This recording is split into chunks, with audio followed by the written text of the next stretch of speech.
All right, so we're going to learn the method of substitution. And the method of substitution is essentially reversing the chain rule. So you need to be able to see when it applies. It applies when you have an inside function, and then you can recognize that the derivative of the inside function is also part of the integral. All right. But before I talk more about that, I just want to go back to example 1 briefly and just help you recognize that whenever you're using the chain rule, you end up with a factor that is the derivative of the inside function. So in each one of these derivatives that we looked at involves an inside function that has an x squared. Okay, and this one was x squared, this one was x squared plus 1, x squared plus 4, x squared plus pi over 2. And so when we took the derivative of the inside function, we ended up with a factor of 2x, right? So in every case, we have a factor of 2x in the derivative, okay? So the idea behind the method of substitution is to recognize the inside function, and then doing a substitution, we let w be the inside function, and then we can actually rewrite the function in terms of w, including the dx, okay? Now, this might make a little bit more sense once you see it, okay? It's a little bit hard to explain in general, but let's just take a look at this. Now, these are actually the same functions we had in example 1. But let's say we didn't know what the original function was, and now we want to find the antiderivatives of these functions. So the thing to notice is that you have, an e to the x squared. So this e to the x squared has an inside function of x squared, and I can see the derivative here of that x squared. So here's what we're going to do. We're going to say, let's let w equal x squared. Okay? Now, if I take the derivative of w, so dw dx, all right, that's equal to 2x.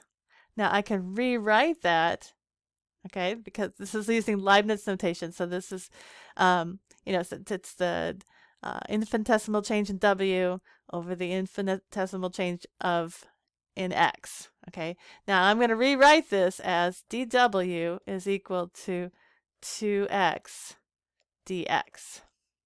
All right, now you see the 2x dx right here, right?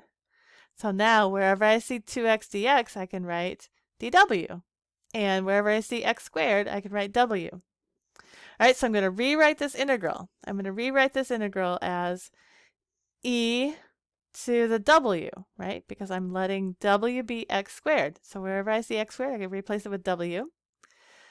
If w is equal to x squared, then dw is equal to 2x dx. So I can replace the 2x dx with dw.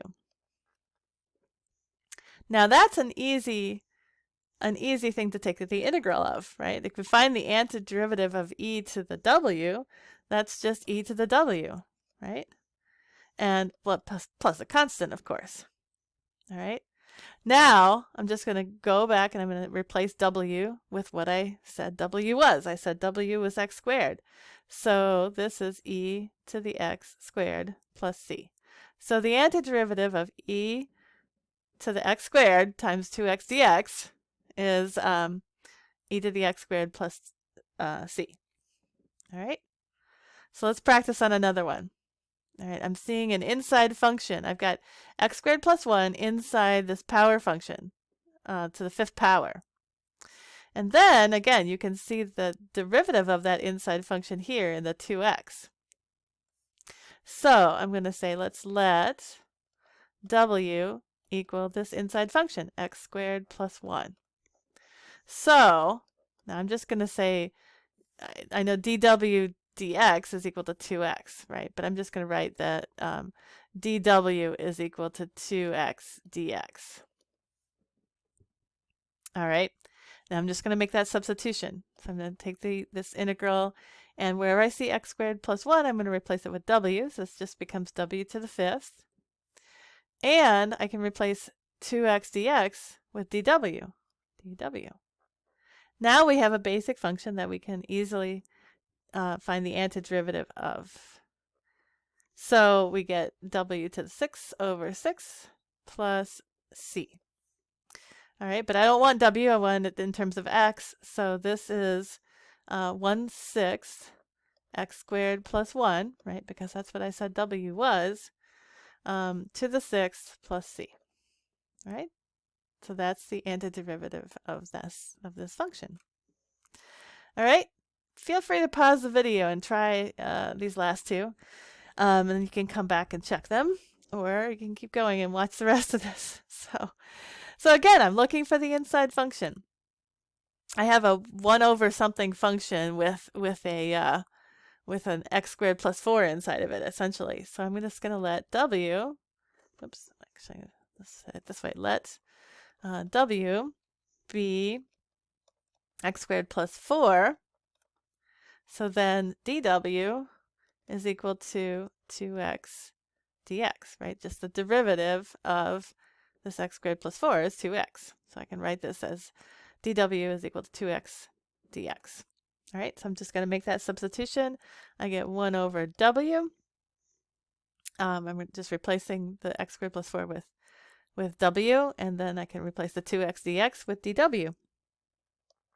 All right, that gives me, I know the derivative of 1 over w is just a natural log of w plus c, right? That's just a basic function now. But now I've got to write it in terms of x. So I've got to replace the w with the x squared plus 4. Oops. Now, actually, x squared plus 4. Now you notice I dropped the absolute value signs. I can safely do that because I know that x squared is positive. It's always positive, whether x is positive or negative.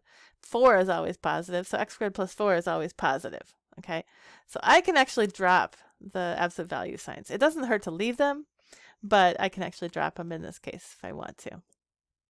All right, so there's my antiderivative. All right, let's do one more. Again, I've got cosine, and inside the cosine function I've got x squared minus pi over 2. All right, and then times 2x.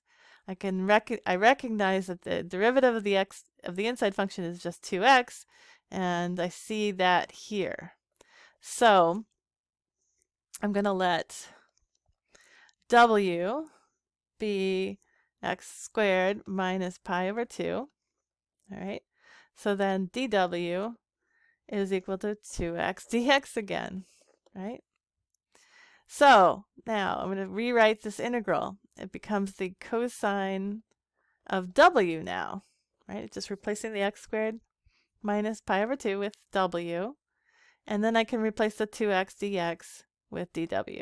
And now it's just a nice, easy, basic function to find the antiderivative of. And so I get sine of w plus c. And then I just have to replace the w and write it in terms of x. So sine of x squared minus pi over 2 plus c. That's my antiderivative. All right. So I'll meet you in the next video for the next example.